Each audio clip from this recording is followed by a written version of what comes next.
भोजपुरी जगत के power star Pawan Singh का यह गाना काफी दिनों से ट्रेंड में चल रहा था।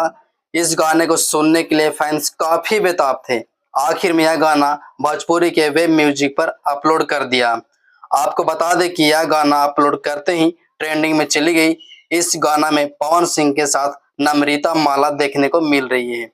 इस गाने में पावर स्टार पवन सिंह के साथ सुर में सुर राजनंदिनी सिंह ने मिलाया है।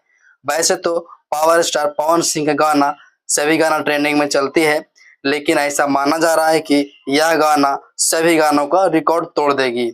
यह गाना जैसे ही वेब म्यूजिक पर अपलोड हुई वैसे ही मिलियन में क्रॉस कर गई।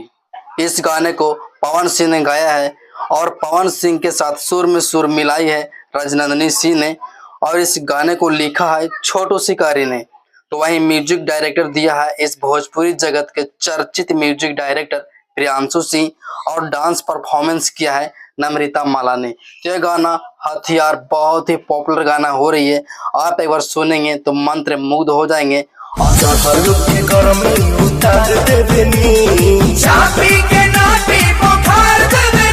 और पवन सिंह ने इस गाना में तहलका मचा दिया है। हथियार रंगदार लोगों को देंगे भाड़ा पर। इस तरह से लोगों को मतलब इस तरह से शर्मिंदगी किया है कि जो लोग रंगदार हैं उनको मतलब रंगदार को ही भाड़े पर देते हैं, यानी कि रंगदारों को रंगदार, यानी कि रंगदारों का बाप पवन सिंह। अगर जो समझे आप, उस तरह से इस गाने में ट्रेंडिंग किए हैं और बहुत ही पॉपुलर है।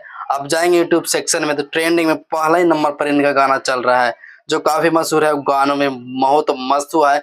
जिस तरह पाचक के नाचे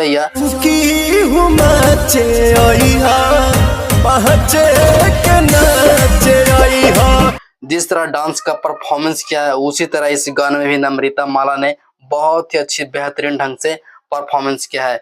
और इसका डांस और वीडियो क्वालिटी देखेंगे तो बहुत ही शानदार तरीका है। आप जाइए यूट्यूब पर और देखिए वीडियो कैसा लगा, और हमें कमेंट करके बताइए। अगर यूट्यूब पर आते हैं तो यूट्यूब चैनल को सब्सक्राइब कीजिए, और वहीं फेसबुक पर आते हैं तो हमारे फेसबुक पेज को फॉलो भी कर लीजिए। धन्यवाद।